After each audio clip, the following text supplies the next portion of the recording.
Welcome to the Retay Roundtable podcast, brought to you by Retay USA. I'm your host, Jesse. Hey, I'm trying to record a podcast over here.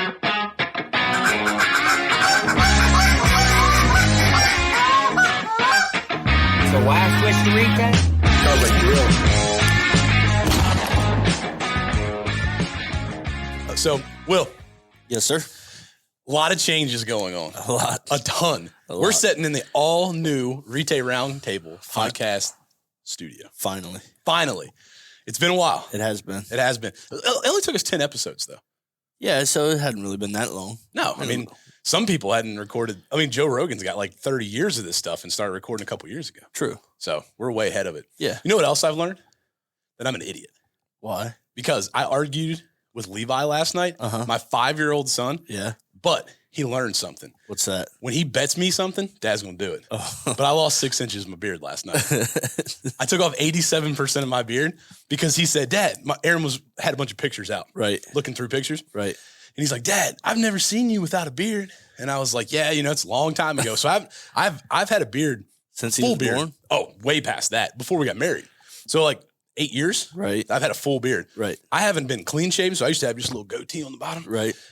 I haven't been clean shaven since 2006. Ugh. Right? Yeah. Long time. So he's like, you won't shave it down. 5-year-old. And I was like, well, shit, I'm going to tell you something.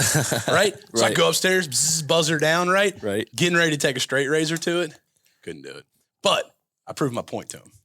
Can't bet old Dad. No. Dad's going to win. Yeah, every time. Every single time. You know what else I'd bet on? What? Some of the best boots I've ever put on my feet Uh-huh. are being made right now Uh, from our buddies. Our buddies, if you're familiar with the show Lost Break, right? absolutely. On Mossy Go. Yeah. Brooks Tinsley, Ed Wall, Yep. Murray, all those cats, right? All of them. Brooks has put out the lightest boot. Literally. It's so light, it's in the name. On the Really? market, knee boots. That's who we got today. Nice. For our very, very first video recorded podcast, Brooks Tinsley, how are you, my friend? Wow, I'm good. I'm honored. I don't even know what to say right now. Well, we had to pick the prettiest guy we could find and put him on here first. Welcome. Well, apparently you didn't have a big pool to choose from. Well, that may be true. Well, anything's better than Will and I. So, Yeah. I mean, look what you're dealing with here. So we're really not, we're not setting the standards too high, but no, man, how's everything going, bud? Man, going good. Just it's hot. Yeah. And trying to sling some boots in the middle of summer and kind of Yep. gearing up for Yep. cooler weather ahead. Yep. Where are you located out of? I'm in West Point, Mississippi. You're in the home of it then. Yeah, the doldrums. It's like you hear, oh yeah, this is the time of the year that you really wonder why you live in Mississippi. Like, why am I here? right now? Well, I mean, look, you couldn't be in a better place though. West Point is probably one of my favorite places, not only just in the Delta, but in the country. You've got Malcio, you've Yeah. got Gary's Pawn and Gun, who I There think you the go. world of great people Mhm. down there. Yeah. You've got Starkville a couple minutes away. You've got Columbus a little bit away. Bulldogs. What do y'all call it? The Golden Triangle? Bulldogs. So I'm a Mississippi State alumnus. So, Okay. yeah. You and like Yeah. the one other person I know, Hunter Stevens, Mississippi There State you go. guys. Now, so I'm a Starkville guy actually. So if I'm in that area, I'm gonna stay in Starkville. PMI group, Tom Wiley's group, Oh, yeah. who reps us, they're right in Starkville, down there too. I never miss a chance at Little Dewey's Oh yeah. or Obie's. Yeah. Good barbecue. Good barbecue. So, and then what's the other one? Two Brothers or something? Yeah. Right Two there on Brothers. downtown. Look, I kind of miss the age group of that one, I think, because every time I'm there, there's like 7,000 college kids, and I just didn't want to be the old creepy guy walking through. So, but no, man. So we talked about a little bit. Lost Break has honestly been probably one of the favorite projects we've got to be a part of, because it is the rawest, realest deal out there. And there was an entire season where I remember getting a phone call and it was from Ed. And Ed's like, man, look, we're having some issues. Like we're really not killing a bunch of birds right now. And I was like, if you change anything, I will 100% pull out. This is great. So, I mean, because you're talking about tractor stuck, losing equipment, like everything that comes into really putting your stamp on a piece of property was, done. I mean, it was amazing. And still is. Yeah. So I don't know, about 5 years ago, me and a buddy of mine, Harrison Gregory, were looking to buy some land. We had hunted public land for 20 years in the Mississippi and Arkansas Delta, and kind of, we're looking to find a place to call our own, and stumbled upon an island in the middle of the Mississippi River. And which is not something everybody does every day, by the way. Oh yeah. Apparently we were the only two dummies that were like, okay, let's buy an island. in Mississippi. Right. Well, but, no, so the island true. Location's not in Mississippi, right? No, sir. Yeah. So it's actually up near Dyersburg, Tennessee. Gotcha. In that neck of the world. We're on the Tennessee side of the river, but the island is technically in Missouri. There you go. So yeah, it's truly an island. You can't get there except by boat. Yep. So and that's where all the barges come in and everything. I mean, it's incredible to watch, just for the simple fact of, like, here in Maryland, when we drive to something, we drive to it. Okay. And then we have to get in a boat and go to it if it's off, if it's offshore. Right. But if not, I mean, literally, I've hunted in places that you can get out of your truck and walk 200 yards and you're there. Right. You guys are having you built a camp. Yeah. What the concrete work was probably my favorite thing to watch, because not only was it just a debacle trying to get all those bags over there, but you had an army of people. So what is on the island? How have you guys really started developing the island? Yeah. So when we were looking at it, we bought it. I told everybody, I was like, if we could get a camp on this place, not only would it be, increase the value of it, but the biggest thing was we're there to duck hunt. Right. And the less amount of time that you can be on that Mississippi River, the better. So if we were having a boat in every single day, it's just like, that river can be dangerous, and especially at dark. So when we're there, so we'll boat to the island, stay in the camp, and then we'll take a 4-wheeler ride and get like in another boat on the interior part of the island, but we never have to kind of get back out on the river. On the big water. Yeah, so the camp was a serious undertaking. Every piece of it we had to barge over ourselves. That's crazy. So season 1 was what, a trailer? Yeah, trailer. Yeah. A camper, and it was rough. If you can imagine, 8 to 10 dudes sleeping in 2, 28-foot campers in rain, mud. It sounds like a dream for Will. It got to where my wife was like, I really want to come this week. And I said, Laura, oh no. Well, although if you took her one time, that'd probably been the end. True. Yeah, no doubt. Yeah. But no, so the progression is just, it's astonishing to watch, right? Because we've all been through it. We've all, even the guys who only hunt public ground, they have their own trials and tribulations of getting to places and, trying to figure out those little tricks to beat people and everything else. But you guys have done it on such a level, and it's impressive to watch, and we love it. So Brooks, let's talk a little bit more about, and we'll get back into Lost Break in a little bit, about you and your upbringing. And we always like to kind of talk to people, because we try to be big proprietors, getting new people involved in hunting. Right. I know you guys do that, because every day, every year you have your youth hunts, you have your teal hunts, with your kids, you got dove hunts and everything else. So where did you start at?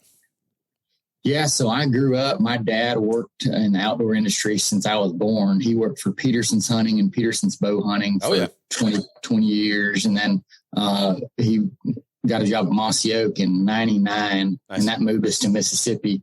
So I've been around hunting and fishing my whole life. Dad, I didn't grow up duck hunting per se, like since I was 5, like my daughter has done. But Dad took me on my first duck hunt the year that we moved here. I was 16. That's awesome. We hunted at Buckshot Duck Lodge in Arkansas with the Avery Outdoors guys at the height of Avery Outdoors, and shot limits and mallards 3 days in a row, and I was like hooked. Literally, I was like, this is it. And I had done some deer hunting. Dad would take me on a trip or 2 a year to do some stuff, but that experience, I was like, this is it. This is what I want to do. Yeah, and of course. And so I got back to West Point, Mississippi, and we've got the Tom Bigby Waterway right here. And I thought, like, it's going to be like this over here too. It's like, no. Yeah. I mean, we killed some ducks, but obviously that the flatland of the Delta, that's where the majority of them are at. Oh yeah. And I love it over there. I mean, from Greenville all the way out through that whole Delta area is just, it's beautiful. Number one, in the eye of the beholder. Cause if you weren't there for that reason, you look at it and be like, who in the world would live here? Right. Like, cause it's not exactly like picturesque. To me, it is. Like, to me, it's something that we want to live inside of and be a part of it. But the Eastern Shore of Maryland's a lot the same way, because you can get away. Everybody thinks Eastern Shore of Maryland, they show up and they're just going to literally just catch ducks out of the sky, right? Or they're going to, or geese are just going to come in by the millions. Now, granted, do we have a lot of birds here? Of course we do. Yeah. But we used to have a lot more than we do now. Right. And of course, that picture that was painted in a lot of minds is still not, there. Yeah, it's still there. It's not the same, but So being in West Point, it is still a hunter's haven. I mean, everything around there, what you guys have going on. So you're in high school at this point. You guys are, where are you originally from? So I'm originally born in Texas, but I grew up in California. That's where Dad was based out of there. But, coming back here and hunting with buddies, falling with groups of guys, and we don't know what we're doing. Like, I can look back on some of those first hunts and it was like, wow, like we literally didn't have a clue. And so I still vividly remember that. And I empathize with guys that are getting into it and taking their lumps and doing stuff wrong and learning as you go. And, not everybody has a peer group that with a really good duck hunter in it. Yeah. Like my group of buddies, it was 3 or 4 of us, and all of us were like the same skill set as far as ducks were concerned. And it wasn't until college, I met a guy named Brett McCool. We were the same age, and he had been duck hunting for a while. I was really good on a duck call, and he probably really taught me how to kill ducks. Nice. I had been duck hunting, doing the public land deal for, at that point, 5 or 6 years, but he really kind of showed me the light on what to do. What to do and what not to do. Exactly. Exactly. And it's it's an art form to it. It's a lot more that goes into it than just throwing out some decoys and quacking on a duck call. Yeah. You can kill ducks doing that. Don't get me wrong, but to be, consistently successful, there's just, they call me the hunt boss because I'm kind of like a mad scientist when it comes to some of this stuff. But that's the best part, though. And no doubt. For me, especially, like the intricacies. I'm a baseball guy, right? So baseball to me it's an intricate sport. A lot of people watch baseball and be like, "This is boring or dumb." But you're not watching it right? So like that's where being that guy who is the hunt boss and who is that person that's kind of not running everything per se, but is really the brains behind it. It's so cool to watch that happen sometimes. Yeah. And I'm always learning. That's what you have to, or you're dying, I guess you'd say. But watching older guys getting to hunt, and you've got to hunt with a lot of cool people, especially coming from where your dad, I'm sure, being in the outdoor industry already. But those old guys, watching how they do things and I personally love I like being the youngest guy in the blind sometime because I know I'm going to learn something. Right. Yeah. So no, that's awesome. So you're in college, you guys are getting into duck hunting. You're at Mississippi State. Yeah. I got to ask though, if you're at Mississippi State and you're an alum and Ed Wall is Mr. Ole Miss, how are you guys like as close as you are? Compatible. I'm Mississippi State. I played baseball there, so I've got that tie there. But I didn't grow up with this Ole Miss hatred. Okay. Like a lot of. So do you have it now? I feel like if I had that, we probably wouldn't even be friends. He is about red and blue. Oh yeah. I mean, he's ingrained in the Ole Miss. It's part of who he is. Hey, congrats on the national championship, Ed. We get it. We got you. Yeah. All right. Well, let's move on. Hey, I mean, it stayed in the state of Mississippi.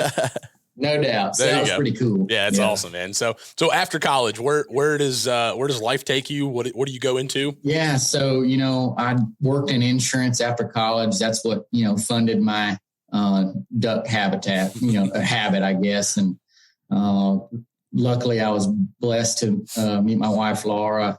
We dated in high school. And so she's known since day one, my passion for waterfowl. And so she knows that, when November rolls around, I'm going hunting. Yeah. And so I set the tone early, I guess. That's the only way to do it. Any young guy listening, love your wife, do everything you can do for her in the off season and condition that Oh yeah. mindset. Yeah. My wife, cul-de-sac girl. I've told her this 1,000 times. Will got a little bit better of a deal because I think she knew already. Yeah. Erin, when we first got together, she knew, right? Condition. Do everything all season you can possibly do to get that time. So yep. It's part of who I am. And right. The public land deal was what I did. We started in Mississippi and then moving over to Arkansas. And, for all the guys listening, it's like, oh, it must be nice to have all this private land to hunt. And it's kind of like good things happen to good people that work hard. And that's kind of all I've known my whole life is just do right by people and bust my tail. That's what I've done. And it didn't get any easier when we got private land. I can tell you that. No. Now, what it does become is more expensive. Yep. 100%. Yeah. We laugh about that because guys are always like, oh, must be nice, hunting private ground, which we don't really do a ton of. No. Even in our area, right? Because we don't really have private land at this point is $1 million a square foot pretty much on the Eastern Shore of Maryland. It's ridiculous. It's unbelievable what it is. So having private land is a very respectful thing to have. I have who I think and consider one of the greatest people on earth is Charlie McCurdy. And I've been blessed to be able to meet Charlie and get to hunt some of his properties and be a part of his development. You have no idea the undertaking financially, time, the work, everything. Remember that public ground? It's crazy. It's the same way it was last year. Private ground ain't that way, So just the respect that I have for understanding what goes into it, I think a lot of guys miss sometimes. And they're like, oh, it's because you got all the money. Well, it might not be all the money. These guys are making sacrifices too. So big time. You said it best. Time is the biggest deal. Absolutely. You want to save money? Do it yourself. Right. It's more time. So there you go. Yeah. There you go. So, the time aspect is something that, I didn't really, think about. We're putting a bunch of time back in this property and it's fun. Yeah. It's fun to watch. No doubt. For sure. And I can't, do yourself a favor if you're listening. If you've never went on, go on the Mossy Oak Go app. It's free. By the way, anybody can download it on a smart TV. I think I even have it on my phone. You can watch them on your phone. You guys are posting on social media, YouTube, everywhere. Lost Break. Watch literally, if you've never watched it, watch from season 1. Watch from the first episode and see the progression. It's not about the duck hunt.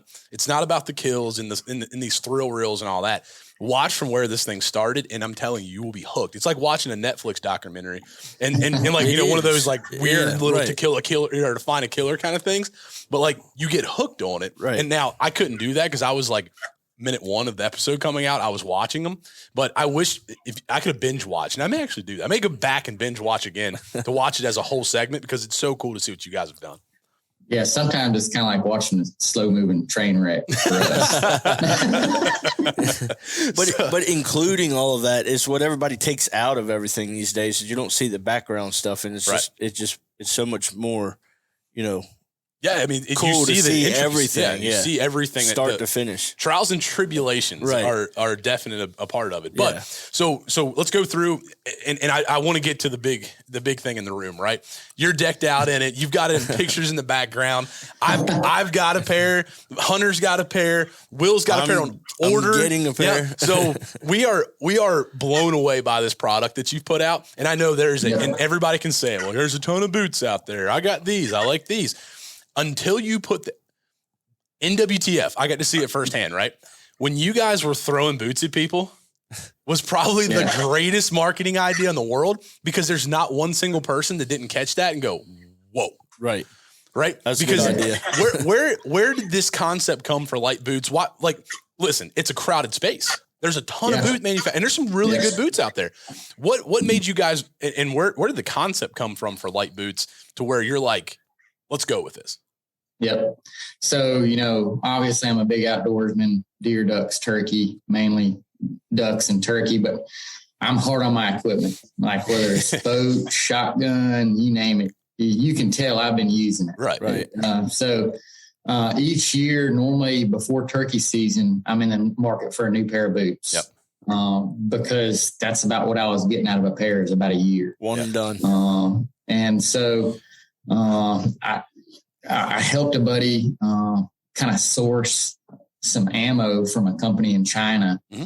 And anyway, I just kind of got an idea like, hey, I need to try to make a boot that's lightweight, that, would hold up and last and people would wear, and started researching materials, and found a material that was being made in, a lot of your shoes and stuff, and thought, if I can make a boot out of this, people might buy it. Yeah. And so went the China route, stayed up all night, every night for 2 months, talking to people over there, trying to get some samples made. Yep. Got some samples made and was like, this is going to work, but China is not going to work.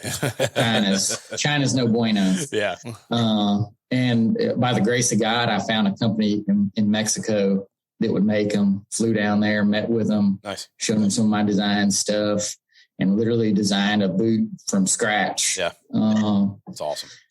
And the first samples that got in, I'm personally blown away by them, and I'm giving them to buddies, and all of them are like, wow, this is unbelievable. So, it's one thing to say the boots are lightweight. And like you said, it's another thing to like hold them. Yeah. And I can tell you they're light all day. It does no justice to it. Trust me.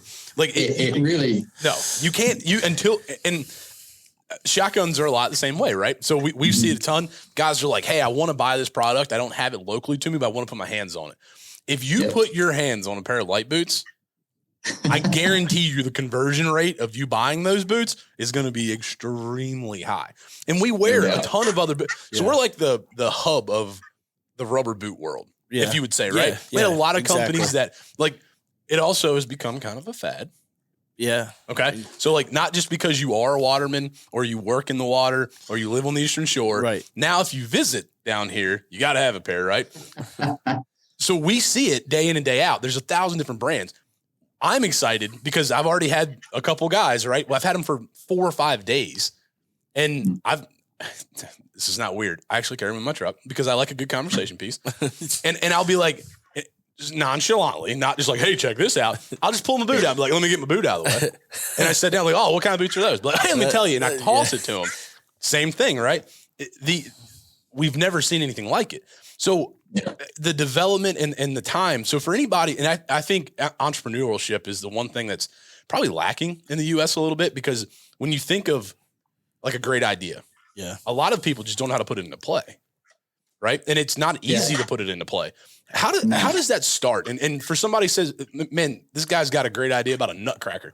All right, I got the best nutcracker in the world. Where do you start that process at? How does one go from literally base nothing to building a product out, sampling it, testing it, and all that kind of stuff? Yeah, I wish I had. I've got answers. I don't know if they're the right answers. So I just started making calls to manufacturers that I thought could help me make them. I'm not you've got some people that are already kind of in the industry or already doing it. And so I'm trying to source people to make them, and just Google and phone calls and emails. And I can't tell you how many people I talk to about this idea, and can you do this? And if you can't do it, can you find somebody that can? And the timing of it was something that I, probably underestimated.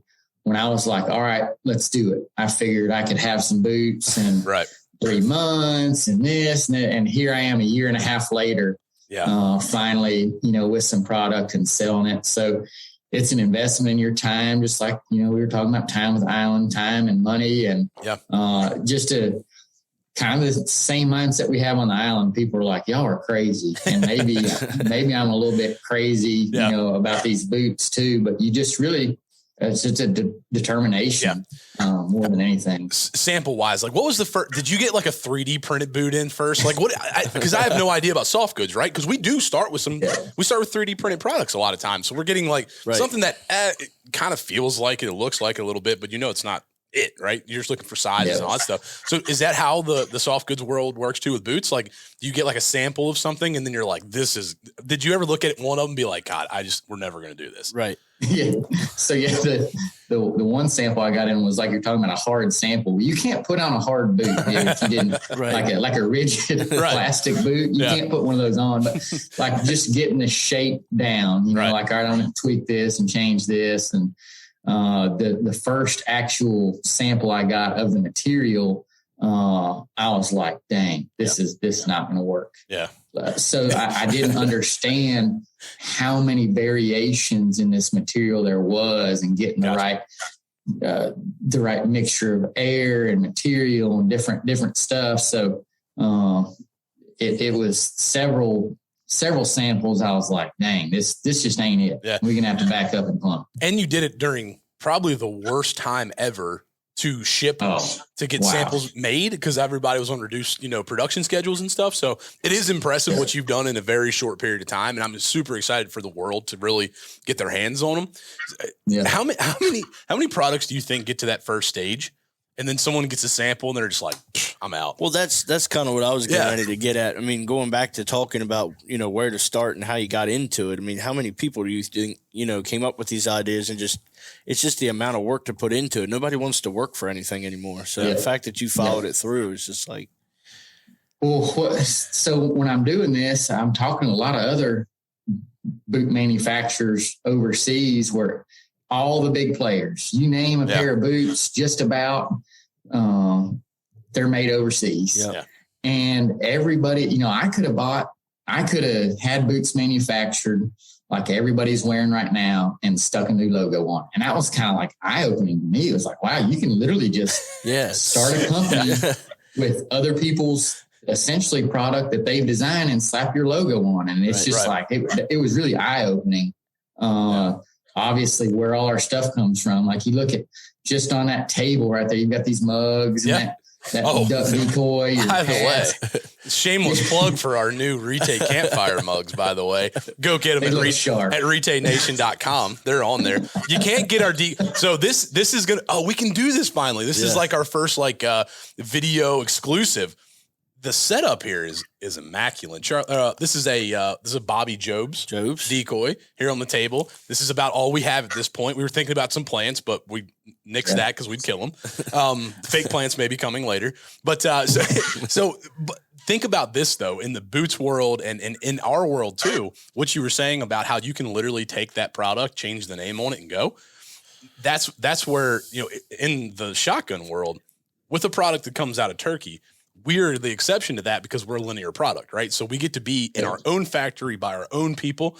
Spoiler alert, most of your guns coming out of Turkey are made in about 4 factories.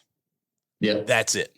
And they're all made in the same place by the same people with a different logo, maybe some different external parts and looks and stuff like that. Right. But when you come down to it, a good exclusive product like what you have that sets in its own little category, and what we try to do as well, it blows the cap off of that mindset of like, oh, it's another lacrosse, it's another tough, it's another hook, it's everything, because they are being made in a lot of the same factory. So.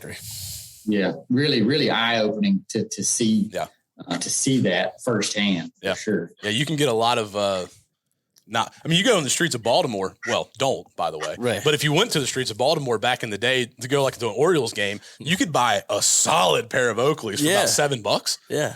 And you could not tell the difference, right? No. Unless you got on the inside of the frames, like they were the exact same. Right. The lenses might not have been as nice or whatever, but they were made at the same place, though. Oh, 100%. They were probably made by the same people, even. So, but no. So, what's kind of next for you guys? And you're in the launch phase right now, right? So, these are just getting out there. I would obviously encourage everybody to go to your social media. So, go give us your social medias right now.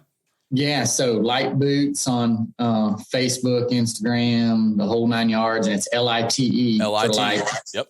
And then the website is liteboots.com. Nice, nice. And you have inventory. You can literally go today and order them. I don't know what day this comes out, probably in the next few days, today, and order you a pair of Lite Boots, correct? Oh, yeah. So we've got inventory, sizes 7 through 13 in men's. Nice. We've got green and brown. And so it's been, for the past 6 months. Hold on, 2 colors? I guess not. Well, 2 colors? Yeah, 2 colors. I guess I'm ordering another pair now. So, so we did that soft launch at NWTF deal, And it was just like, hey, please buy a pair and maybe we'll get them to you at some point. It was so cool to see though, man. Like that was honestly, so not a turkey call, not a shotgun, not a new decoy, but like literally the people that were in there, we were in the same aisle, right? We were a couple, we were 100 yards away from each other, but in the same aisle. You wouldn't have believed the amount of people that were talking about the boots as they were coming by our booth. And like I had to actually stop a bunch of people because Hunter was in the booth with us. We had a bunch of our guys in the booth. You guys were in the booth for a little bit, but like the amount of people that were just like, man, there's no way those things are going to hold up, right? That's what we were hearing. And then it would be like the guy coming back and he's like, dude, he goes, that stuff's way more pliable than my boots that tear all the time, right? So like there was so much talk about it at a turkey hunting event about a boot that I was impressed, and everybody around was like, man, that stuff's got some validity to it. It's been real fun. And when I do my sales pitch on here's why you need to buy these boots, like I'm a realist. I'm really blunt. I say what's on my mind, and like I'm like in my mind sometimes I'm like, golly, this just sounds so gimmicky. They'll do this and this and this. And they're super lightweight, and you're gonna. But I mean, the phrase that I've I guess kind of coined and it's come about in our friend group is they just work. Yeah. I like that. They're lightweight and they just do what you want them to do. If you've got a 16-inch knee boot on, it's because you want to keep your feet dry. Nice. Right. Or else you'd wear a pair of tennis shoes. Right. Yeah, absolutely. So, which by the way, terrible idea. And I've made that mistake. So great example, right? The reason that we wore some lower ankle height boots is because they were lighter, right? They were more comfortable instead of having to put a big knee boot on in the middle of the summer. But on the Eastern Shore of Maryland, you can get into a pickle real quick. That 6-8 inches additional makes a huge difference. Yeah. When you're coming down to walking through our world, especially and in the Delta and anywhere, after a rain, like rain boots and stuff like that, if you have a product that is not only useful, but yet is comfortable, right? Which is what I'm blown away by, right? And this is because you're our guy. We like the boots and everything, but like it's legitimately a comfortable boot. Yeah, you normally have to sacrifice one for the other. There may or may not be a video out there that has me running and sprinting. By the way, still got it. Can still move. Running in a pair of light boots, and I'll tell you right now, guaranteed to increase your speed because there is absolutely nothing on your feet, man. And you're just rolling with it. And I'm hoping that video never gets out. But like it is something that is a different. So we always look for difference, right? And as us developing brands and other products, like what sets you apart? There's nobody. I can guarantee you right now, there's nobody making a boot on the market.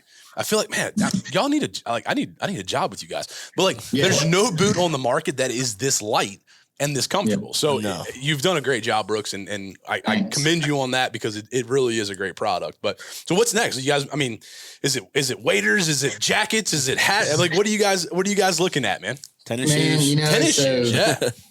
The term death by opportunity, I'm sure you've heard that. It's like, hey, I want to go into this. And, so we obviously build a brand. Yep. So that's the plan, is to build a brand, a light brand around these boots. And, I wore the lacrosse green LaGrange boots for the longest time. And that's like, to me, that is lacrosse, and so we're going to try to develop, these boots as our flagship product and not necessarily stray away from it. We're planning on doing like a lower model ankle boot, like a lot of people are wearing now. Oh boy. How soon will we see those? You still have our dresses, right? Yeah. Hopefully this fall we'll have that. And then women's and kids boots. And then from there, who knows, we really want to just focus on those products and, develop that light boot brand. Like, hey, have you seen these light boots? So however long that's going to take, we're going to devote our time and energy into that. So one easy way to get your product out in front of people is to take probably the hottest social media group and trend and put your product on them. Exactly. How in the world do you guys have the creek cloggers, right? Yeah, Zeb with the creek clogger. My dude, first off, got to meet this guy because I think, is he really like that? Is he really He's just smiling? He's smiling right now. I guarantee it. He just always smiles. I don't know if he's dancing right now, but he's for sure smiling. That's awesome. So if you're not familiar, TikTok, Instagram, everywhere, Creek Cloggers and Zeb, they've become viral on TikTok and social media. Really Appalachian style clogging and dancing, right? Which is something that we know something about because we're close enough to it. A lot of people may not, and a lot of people probably thought it was funny, but this dude's talented, right? Like he is like beyond talented. If you're into that thing, like there's probably, even if you're not, right, yeah. And I'm sure a lot of it was a joke, and I know there was like rap music to it and everything else. But like these dudes are out there just kicking it in some light boots, and it blew up. Yeah, blew up. Just shy of the picture of Hunter that we're gonna keep shy. That is the most important thing in the world to get that product out there. Those guys are killing it right now. So kudos on that. Yeah, that was a pretty neat deal. J Creek Cloggers, look him up. Zeb, he's the man. They sent him some boots and they did their deal in them. And some serious cabbage on the back of his head too, boy. Good Lord, he's got some flow. Son, leave some for the rest of us. I see you out there. That guy's awesome. So, but no, man, it's so cool to see. And internally, I'm kind of a sucker for companies that stay in their lane. I don't know if that makes any sense, but like does a great product, does it really well, and doesn't try to go out and do, too like much. The next thing you know, there's a Lite car seats, like like it has nothing to do with your boots, and you stay focused on it. And I just think it's cool, man. I'm excited to see the future for you guys. So yeah, man, for sure. Appreciate it. Look, we're not far away. We're July right now. What you got planned, bud? We're all planning, by the way. So we planted some corn a couple weeks ago, and it doesn't look like it's going to make. It's been dry as a popcorn over this way. So we're going to go back up this weekend, check it out. We got some millet to get in the ground, and just like praying for rain and praying for cold weather. Has it been like a record heat for you guys? I don't know. Like it's been the hottest, the earliest that I can remember. Right. And the duration just seems like every day it's 100 degrees. Right. Yeah. I know that I was looking, something popped up the other day. I forget where I was seeing it, but it was like the Earth's core temperature, especially down south to where you are. It's like setting record highs just for the core heat temps and stuff like that. I didn't know if that was affecting you. Hot take from Al Gore over here. Yeah. There we go. Yeah. I'm kidding. The whole climate change, global warming deal. It's for sure hotter this summer than it's been in a long time. Yeah. Which is also the same thing that we'll come back to it, and we'll get 10 feet of snow when we normally get a dusting, right? Yeah. So look, we ain't smart enough. We ain't here to solve global warming. It's hot. It's dry in your area. Look, here's what you do. You get me to come down and visit, because I was in Texas with Mossy Oak this year on a turkey hunt, right? So down in South Texas, it had not rained from September the 21st of 2021. They were in a severe drought. I mean, I'm talking like there wasn't a stitch of green on anything down there, which normally it's got some kind of foliage in the spring. I showed up. Literally, when I put my feet on the ground, the first crack of lightning came down, and it absolutely monsooned for 2 straight days while I was there hunting. So if you need it, I'll come on out. I'm gonna need you on the island about November 15th. Well, say no more. Cold weather and rain. We can do that. I mean, I'll try. I mean, it might not work, but at least we'll have fun. So even it was my mind spinning on this island, man. And I know you probably answer these questions a ton. So you said you guys got some stuff planted this year. What is the process for you guys? Because it's a drive for you too, right? Like it's not like around the corner. I mean, Are you just bringing it from your houses and putting it on the barge and barging it over? And so I'm not quite 4 hours from my house to up there. So it's a haul just getting there. So we're trailering stuff.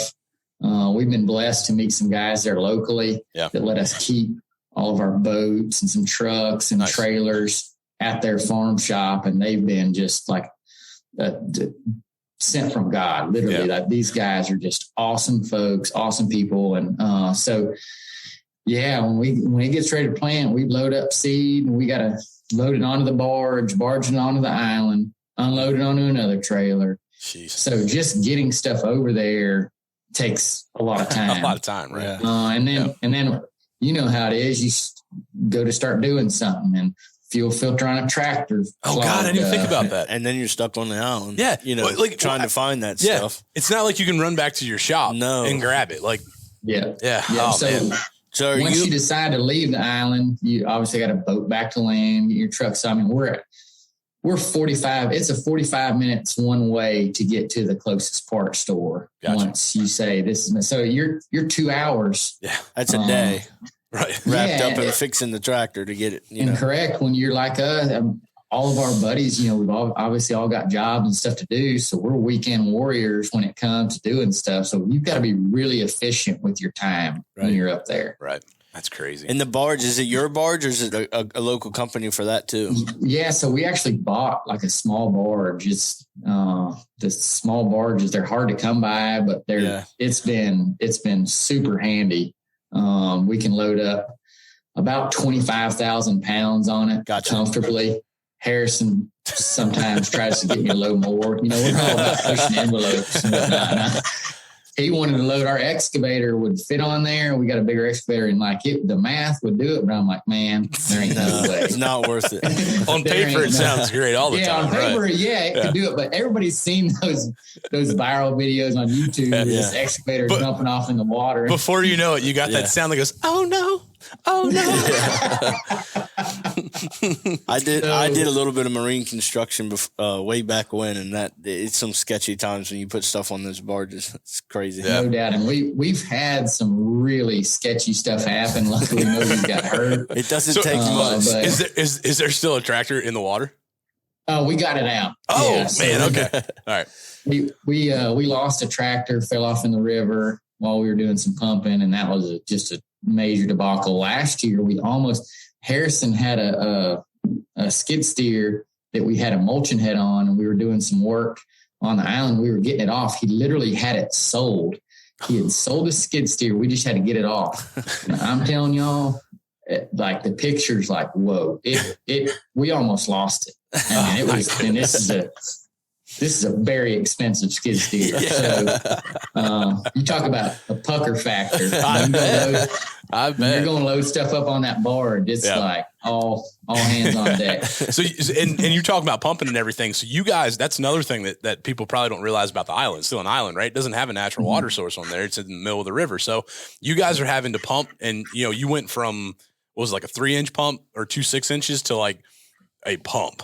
We had, so the first 2 years we had the island, if the river is at a certain level, we get free water. Right. And that's usually when it's good. But 2 years ago, we had a super dry year, and we had 2 16-inch pumps that were run by these tractors that were doing anywhere from like 6,000 to 8,000 gallons a minute. That didn't work. But that's moving some water still. That didn't work, right? That didn't work, and now we've got a pump that is a 24-inch pump that discharges into a 30-inch discharge, and it will do 24,000 gallons a minute. Whoa. That is serious stuff there. That should work. Yeah. Yeah, that should get you by.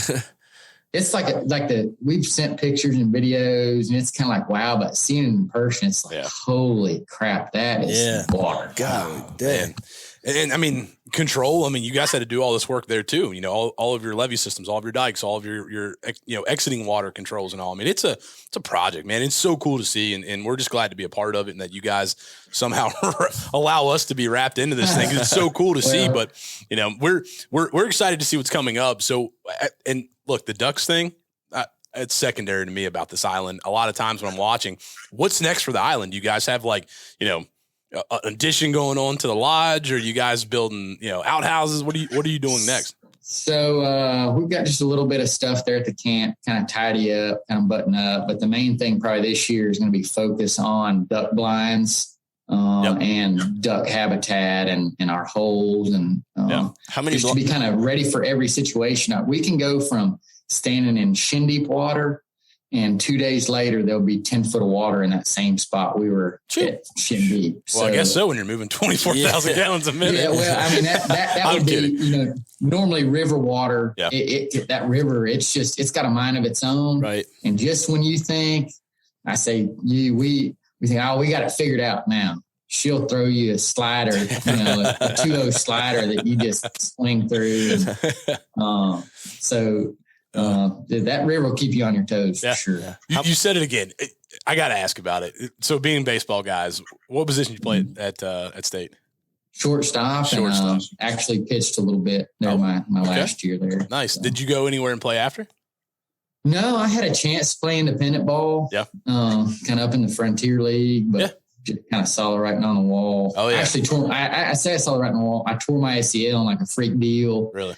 And then it was like, I need to get to work. Yeah. So I should have taken that same route, but I decided independent ball is a good idea. For $128 a week, you can come and play baseball for us.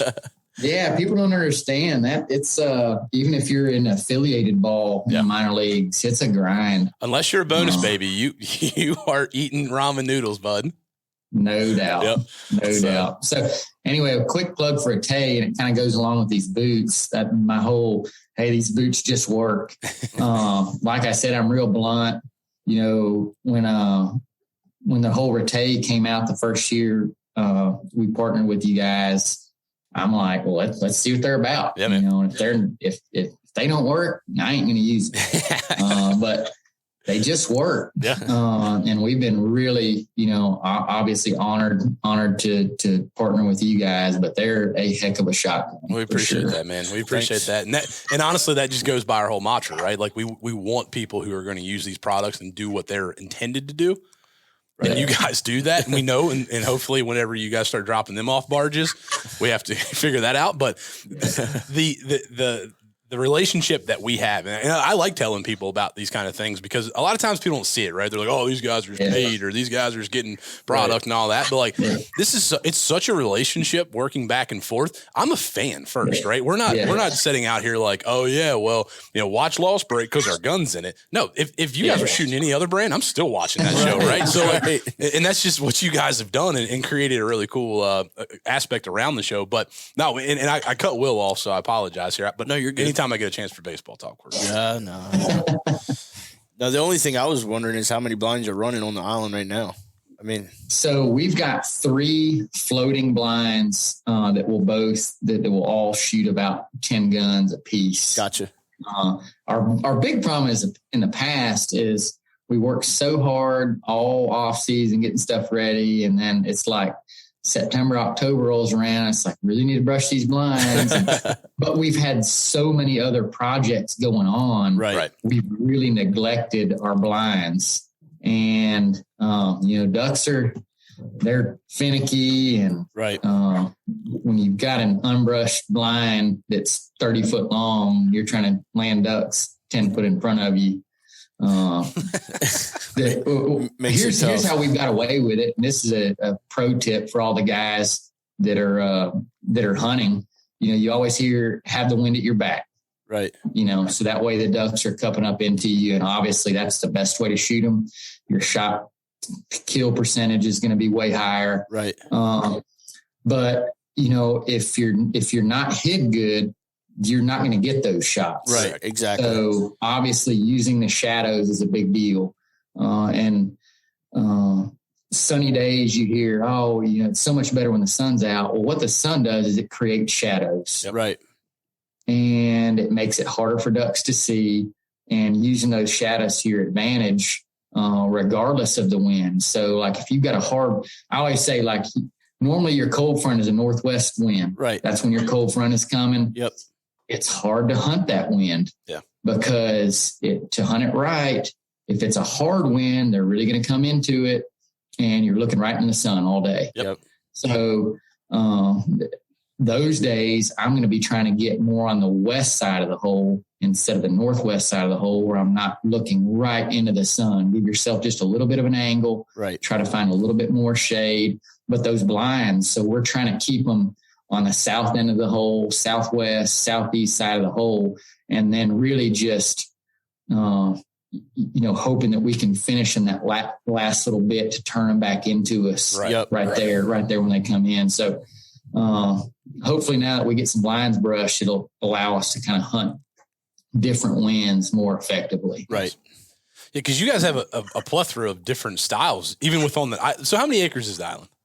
It's 1,200 acres. Yeah. So it's a pretty substantial piece of property. Huge island, yeah. when the water's right, we've got about 500 acres of water. Wow. So we've got plenty of spots. Obviously, coming from the water kicking Arkansas timber, that's what we want to do. That's what we, that's like in my blood. Right. But inevitably, like last year, it went from 0 water to all of a sudden we have to hunt out of a blinds because it's too deep to stand everywhere. Wow. Right. That's crazy. That's nuts. Yeah. We can check tide chart and Yeah. kind of figure it out. I mean, it's known, like, what you got, or you don't. Like within a foot, you know what it's going to be. Yeah, I can tell you within about a half an inch of where our water is going to be at because we control it, right? So we can tell day to day. What we can't tell is like, next week, what is it going to be? Because one big rainstorm happens and all of a sudden it can jump up.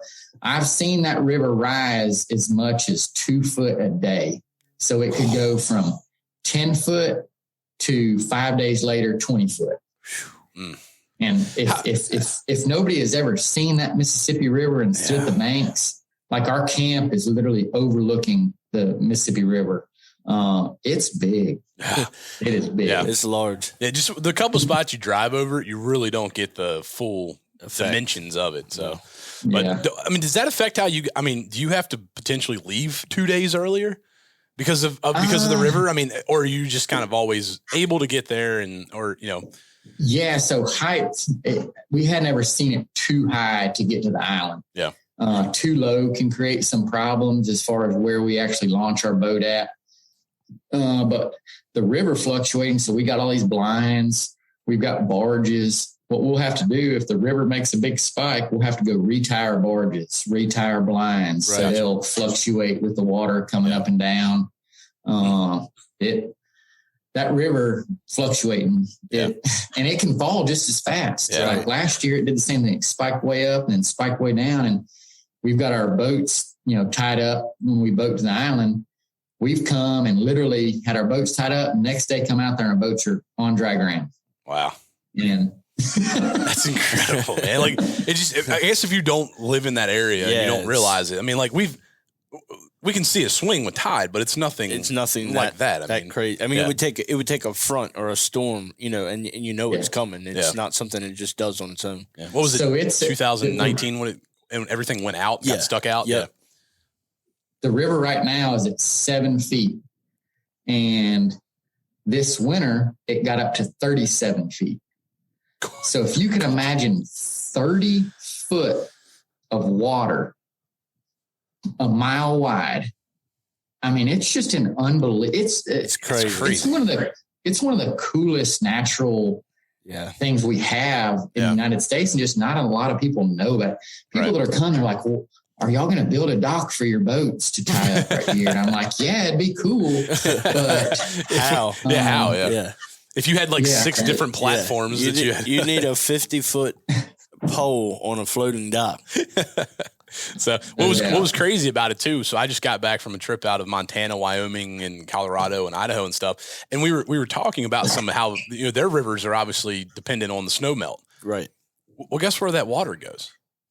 Right by the can. Right. Yeah. and it's like it's in it, but it ultimately ends up in the Mississippi River. I didn't even realize that. Like geographically, I'm like, there's no way. We're not even close to that. But really, that's where it all goes. I mean, so I was actually in Livingston, Montana when the Yellowstone blew out.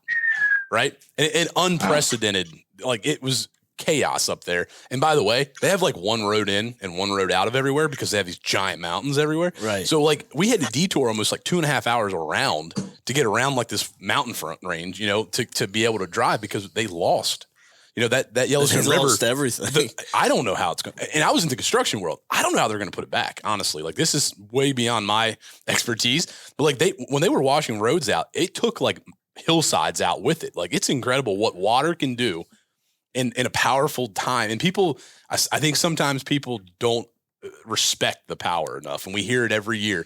That's the one thing that you guys are definitely in the front of too, because it's a safety hazard before anything else. For sure. Losing your life over a duck's never worth it. Freak accidents happen. We know that, right? But like every year there's a post going around on social media, pray for these families of missing duck hunters. And it's like, we don't even talk about that.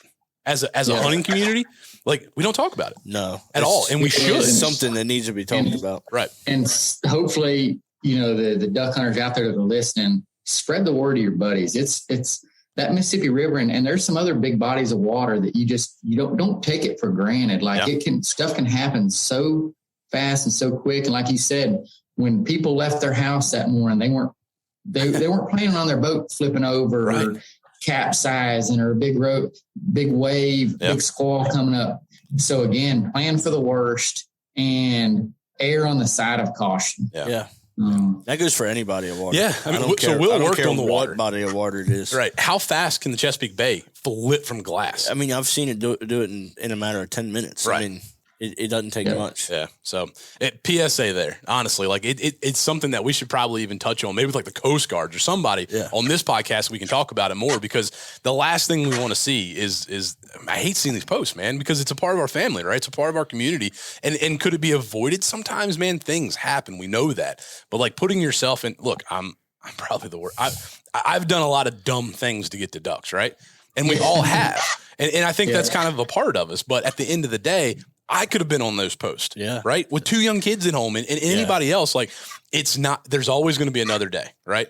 But there's not going to be another day if you decide to take those chances when you shouldn't, especially on the Mississippi River, because I've seen it. I've been out there enough it's nasty, man. It's a crazy body of water. So anyway, I know we're getting off topic here, but wrap us up. We're coming to the end of it. This first, by the way, successful first recorded video podcast. We appreciate you coming on for sure. Tell us again where everybody can find Lite Boots at. So liteboots.com, liteboots.com. And then we're on Instagram, Facebook, all the whole shebang. Nice. So the boots are at an awesome price point. They're only $80. That was the one thing we didn't talk about. Got a second. At $80 for the boot that you're getting, hands down, it's not a shameless plug here, hands down the best product on the market for the price point. Absolutely. Well, I appreciate the kind words. Yeah, man. So, all right. So Lost Break, where can we find your Lost Breaks at? Lost Break, like you said, the Mossy Oak Go app. Yep. We're also on Instagram and Facebook, Lost Break, BRAKE. Follow along with us. There's a lot of trials and tribulations, and we shoot some ducks and have a good time. That's for sure. You guys definitely do shoot some ducks, but at the end of the day, man, I'm telling you, it's such a great story to watch. We're blown away and honestly humbled. Again, I say this, probably that's if we ever make it big, that's gonna be the one thing. Like, he's humbled again. But like, honestly, I really am humbled to be a part of this, because we think at the end of the day, this is what people do day in, day out, all season, in season, and seeing other people, it almost makes me feel better sometimes, because it's not just me struggling. But like, but to understand, hey, by the way, you may pick up and learn something from watching Lost Break as well, because they're gonna be like, well, that's pretty slick, right? Like, we should probably take that into our camp this year. So just do yourself a favor, go check out Lost Break. Definitely go check out Lite Boots. For sure. Now that I know there's a second pair, I will be back on the internet today. And then, so anytime, man, let us know about new products. We always love to get good people and good products out there, man. Absolutely. Yeah.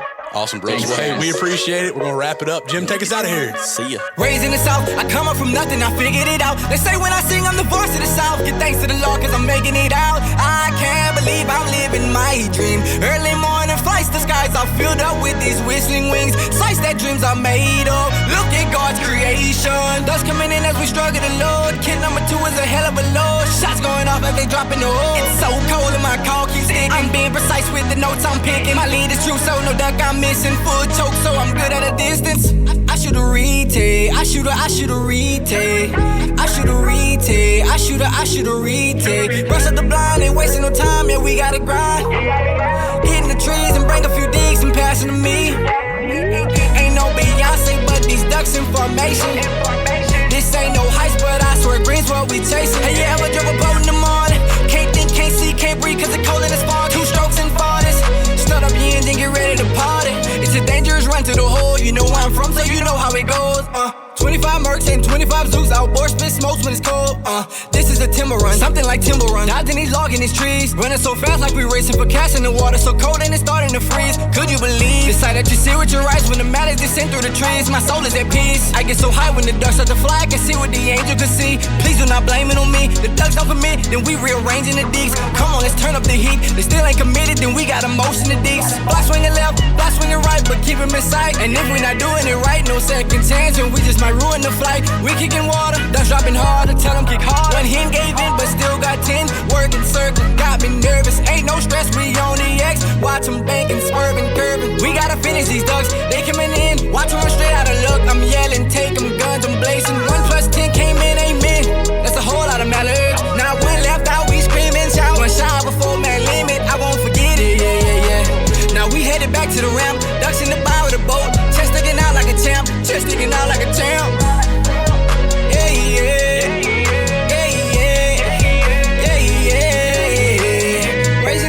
I come up from nothing, I figured it out. They say when I sing, I'm the voice of the South. Give thanks to the Lord, cause I'm making it out. I can't believe I'm living my dream. Early morning flights, the skies are filled up with these whistling winds.